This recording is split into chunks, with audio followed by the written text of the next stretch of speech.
আমি এখানে দাস ব্যবহার করতেছি, ইসলামে যদিও দাস প্রথার কোনো মানে ব্যাপারটা নাই। ইসলামে আরবির ব্যাপারে কিছু শব্দ ব্যবহার করা হয়, যেমন হচ্ছে আপনার মা মালাকাত আইমানুকুম, রিকাবুন, মামলুক, মুতাখাব। ঠিক আছে। আ- এরকম অনেকগুলো শব্দ আছে যে শব্দগুলোর প্রতিশব্দ হিসেবে বাংলায় দাস ব্যবহার করা হইলেও আসলে এগুলার সরাসরি বাংলাতে দাস প্রথা, যে দাস বলতে যেটা বোঝানো হয় যে তার সাথে তার কোনো ধরনের অধিকার থাকবে না, তার কোনো ধরনের সে একটা সম্পত্তির মতো থাকবে, এরকম কোনো কিছু আসলে ইসলাম মিন করে না। ঠিক আছে।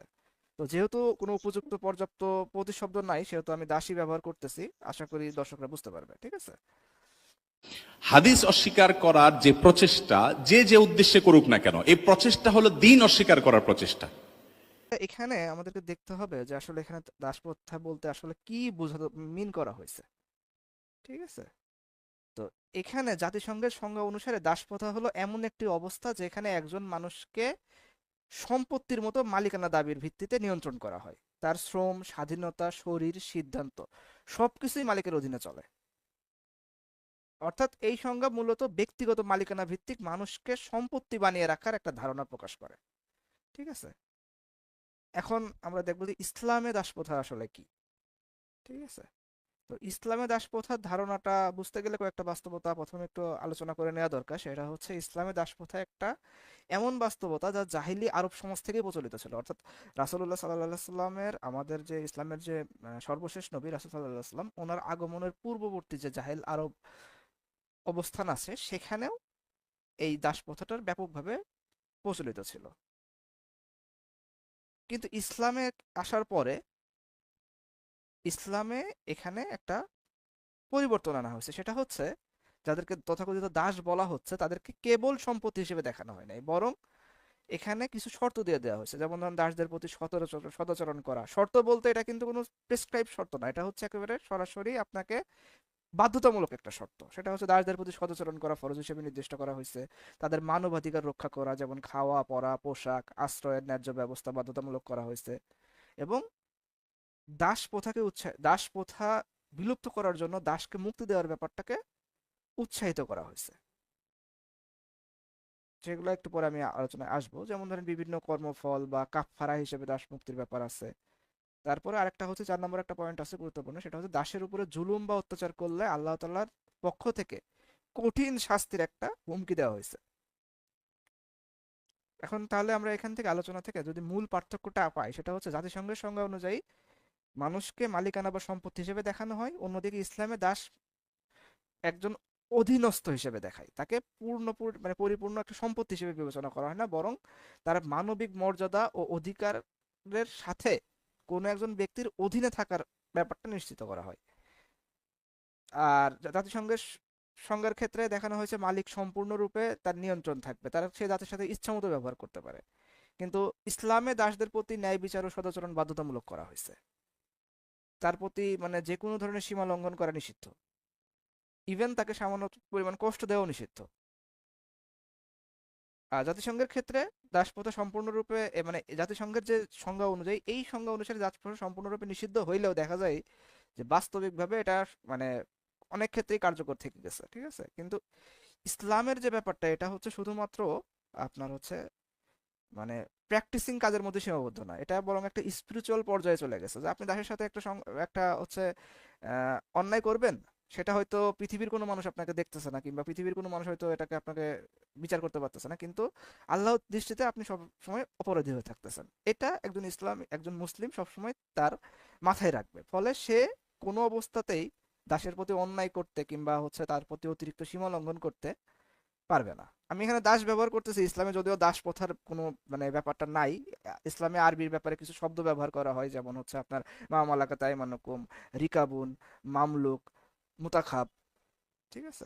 আ- এরকম অনেকগুলো শব্দ আছে যে শব্দগুলোর প্রতিশব্দ হিসেবে বাংলায় দাস ব্যবহার করা হইলেও আসলে এগুলার সরাসরি বাংলাতে দাস প্রথা, যে দাস বলতে যেটা বোঝানো হয় যে তার সাথে তার কোনো ধরনের অধিকার থাকবে না, তার কোনো ধরনের সে একটা সম্পত্তির মতো থাকবে, এরকম কোনো কিছু আসলে ইসলাম মিন করে না। ঠিক আছে। তো যেহেতু কোনো উপযুক্ত পর্যাপ্ত প্রতিশব্দ নাই, সেহেতু আমি দাসই ব্যবহার করতেছি। আশা করি দর্শকরা বুঝতে পারবে। ঠিক আছে। তাহলে এখানে আমি যেটা বললাম সেটা হচ্ছে সম্পত্তি ভিত্তিক মানুষকে দখল করার যে অবস্থা জাতিসংঘ বলে, এটা ইসলামের সাথে পুরোপুরি মেলে না। ঠিক আছে। কারণ এখানে সামাজিক আচ্ছা, আমি অর্থনৈতিক দুঃখিত আচরণের বিষয় উল্লেখ করা আছে। ভাই, যদি একটু সাউন্ডটা যদি একটু বাড়াতে পারতেন, মানে মুখের কাছে যদি আনতে পারতেন মাইক্রোফোনটা, একেবারে লো বাইরের থেকে সাউন্ডটা। জি। ভাই আপনি আমি তো ডিভাইসে ঠিক সাউন্ড শুনতেছি। বাড়ায় নেন, ঠিক আছে? এটা আপনার য- ডিভাইসের য- সমস্যা। যথেষ্ট পরিমাণ আছে শেষে ভাই, হ্যাঁ, যথেষ্ট পরিমাণ আওয়াজ আছে আপনি বলতে চালা যান। পারেন। হ্যাঁ, শেষে ওই হ্যাঁ চালা হ্যাঁ যান, ভাই আপনি না, সুন্দর শোনা আলামিন যাচ্ছে। ভাই আপনার এটা আপনার ডিভাইসের সমস্যা, আপনার, আপনি হ্যাঁ, আপনার ডিভাইসের সাউন্ডটা বাড়ায় নেন, ঠিক আছে? ডিভাইসটা ঠিক করেন। হ্যাঁ হ্যাঁ, জি জি, ধন্যবাদ। শুরু করেন। ধন্যবাদ।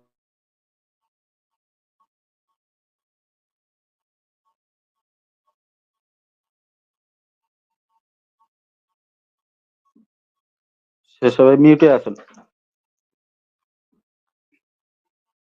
আচ্ছা সরি, তো আমি যেখানে ছিলাম, তো হচ্ছে এখানে আমরা দেখতে পাচ্ছি যে জাতিসংঘ দেওয়া যে সংজ্ঞা দাসপ্রথার, সেই সংজ্ঞাগতভাবেই ইসলামে এই জিনিসের কোনো অস্তিত্বই নাই, ঠিক আছে? তো এখন যারা বলতে যাচ্ছে যে হ্যাঁ ইসলামে দাসপ্রথা কেন নিষিদ্ধ করে নাই, কেন হচ্ছে জাতিসংঘ এসে নিষিদ্ধ করছে, ইসলামে তো চালুই ছিল, এখনো চালু আছে, কিন্তু জাতিসংঘ এটা নিষিদ্ধ, তাদের কথার সাথে আসলে ইসলামের প্রেসক্রাইব যে সংজ্ঞা আছে সেটার সাথে পরিপূর্ণরূপে একটা সাংঘর্ষিক অবস্থানে তৈরি হচ্ছে, ঠিক আছে? তো আমি আর একটু কিছু যদি বলতে চাই, সেটা হচ্ছে আমি একটু ফিকার কিতাবে যদি দেখি, আমরা যদি ফিকার কিতাবে দেখি তাহলে এখানেও স্পষ্ট দেখতে পাবো। যেমন ধরেন আমরা হচ্ছে এ বিষয়ে আহ, ইমাম আহ, আচ্ছা, একটু আমি আমি দেখেই বলি একটু, হ্যাঁ।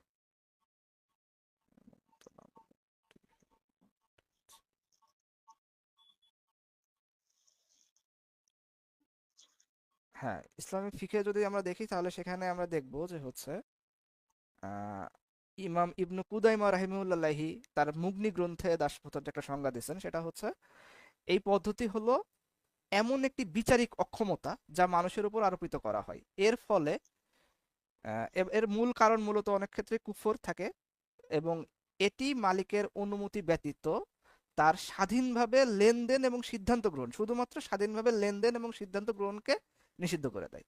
অর্থাৎ সে তার সম্পত্তির লেনদেনটা করতে পারবে না, আর সিদ্ধান্ত গ্রহণ করার ক্ষেত্রে সে হচ্ছে তার একজন ব্যক্তি যিনি আছেন তার কাছ থেকে অনুমতি নিয়ে তারপরে চলবে। এটা হচ্ছে মানে দাসের দুইটা সীমাবদ্ধতা, এছাড়া আর কোনো ধরনের তার কোনো সীমাবদ্ধতা নাই, সে সাধারণ আদর্শ মানুষের মতোই সে থাকতে পারবে। এটা হচ্ছে ইমাম কুদাইমা রাহিমুল্লাহের সংজ্ঞা অনুযায়ী, ঠিক আছে? আর সার্বিকভাবে যদি আমরা ইজমার দিকে তাকাই তাহলে দেখব যে ইসলামিক ফিকহ অনুসারে দাস এমন এক, দাস বলতে যেটাকে বোঝানো হয় সেটা হচ্ছে এমন একজন ব্যক্তি যিনি হচ্ছে কোনো একজন ব্যক্তির অধীনে থাকা অবস্থাতে তার হচ্ছে ব্যাপারগুলো করে, এবং হচ্ছে তিনি প্রত্যেক শরীয়তের বৈধ ক্ষেত্রে ওই ব্যক্তির কাছে দায়বদ্ধ থাকে, এমন ভাবে যেমন ভাবে একজন সন্তান তার পিতার কাছে দায়বদ্ধ থাকে, ঠিক আছে? একজন দাস তার মনিবের কাছে যেভাবে দায়বদ্ধ থাকে ইসলামে, একজন সন্তানও তার পিতার কাছে ঠিক ওইভাবে দায়বদ্ধ থাকে, ঠিক আছে? তো এখানে এবং ইভেন এমন একটা অনেক হাদিসে আমরা দেখতে পাবো যেখানে আহ দাসকে গোলাম বলতে বলা হয়েছে। গোলাম শব্দের অর্থটা আবিধানিকভাবে সরাসরি কোরআনে সন্তান হিসেবে ব্যবহার করা হয়েছে। যেমন হচ্ছে হযরত লুকমান ইয়াহিয়া আলাইহিসসালামকে যখন তার পিতামাতার কাছে আহ, ভূমিষ্ঠ হবার সুসংবাদ দেওয়া হয়, তখন সেখানে শব্দ ব্যবহার করা হয়েছে লিটারালি গোলাম, অর্থাৎ সন্তান বোঝাতে যে শব্দটা ব্যবহার করা হয় দাসকেও ওই শব্দ দ্বারাই চিহ্নিত করা হয়েছে, ঠিক আছে? আর এখানে আরেকটা ব্যাপার আছে, সেটা হচ্ছে দাসীকে স্ত্রী হিসেবে গ্রহণ করার ক্ষেত্রে, সেটাকে আমরা একটু পরে আলোচনা করবো ওটা নিয়ে ইনশাল্লাহ আলোচনা প্রসঙ্গে। তো মোটামুটি এই হচ্ছে আমার প্রাথমিক আলোচনা। আমি দেখতে